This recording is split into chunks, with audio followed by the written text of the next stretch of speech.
കുഞ്ചാക്കോ ബോബൻ പ്രധാന വേഷത്തിലെത്തിയ officer on duty തിയേറ്ററുകളിലും അതുപോലെ തന്നെ ഇപ്പോൾ OTT പ്ലാറ്റ്ഫോമിലും ഏറ്റവും അധികം നല്ല റേറ്റിംഗോട് കൂടിയിട്ട് മുന്നേറുകയാണ്. ചിത്രത്തിൽ വില്ലന്മാരുടെ സംഘത്തെ അവതരിപ്പിച്ച അഭിനേതാക്കൾക്കാണ് ഏറ്റവും കൂടുതൽ പ്രശംസകൾ വന്നു ചേരുന്നത്.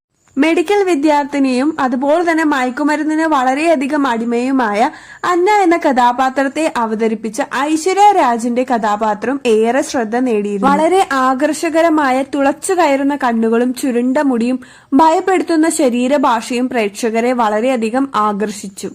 ജേർണലിസത്തിൽ ബിരുദാനന്തര ബിരുദം നേടിയ ഐശ്വര്യ ഒരു ഓഡീഷനിലൂടെയാണ് ഓഫീസർ ഓൺ ഡ്യൂട്ടിയിലെ വേഷം നേടിയത്. സിനിമയുടെ പ്രമോഷനുകൾക്കായി പോകുന്നിടത്തെല്ലാം അവർക്കും സഹതാരങ്ങൾക്കും വലിയ കയ്യടികളും പ്രോത്സാഹന വാക്കുകളും ലഭിക്കുന്നുണ്ട്.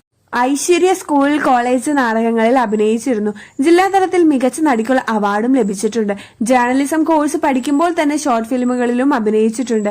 തന്റെ ആദ്യ സിനിമയിൽ തന്നെ അഭിനയിച്ചത് അതിശക്തകരമായ ഒരു അനുഭവമായിരുന്നു. ഈ ചിത്രത്തിൽ നല്ല വിജയം ലഭിച്ചതിൽ താൻ വളരെയധികം സന്തോഷിക്കുന്നുണ്ട്.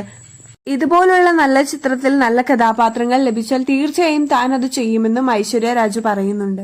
അച്ഛൻ, അമ്മ, സഹോദരിയുടെ ഒരു കുഞ്ഞടങ്ങുന്നതാണ് ഐശ്വര്യയുടെ കുടുംബം. തന്റെ കഥാപാത്രം വളരെ നെഗറ്റീവ് ആയിട്ടുള്ളവരാണെന്ന് മാത്രമാണ് താരം മാതാപിതാക്കളോട് പറഞ്ഞിട്ടുള്ളൂ. പക്ഷെ സിനിമ കണ്ടതിനു ശേഷം അവർ എന്റെ അഭിനയത്തെക്കുറിച്ച് അഭിനന്ദിച്ചു.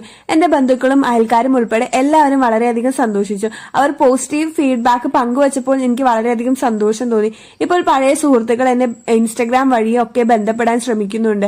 എന്നെ ഒരു താരമെന്നൊക്കെ വിളിക്കുമ്പോൾ എനിക്ക് വളരെയധികം സന്തോഷമാണുള്ളത്. എന്റെ ജീവിതത്തിൽ അത്തരം ഒരു അത്ഭുതകരമായ ഘട്ടം അനുഭവിക്കുന്നതിൽ ഞാൻ സന്തുഷ്ടനാണ്.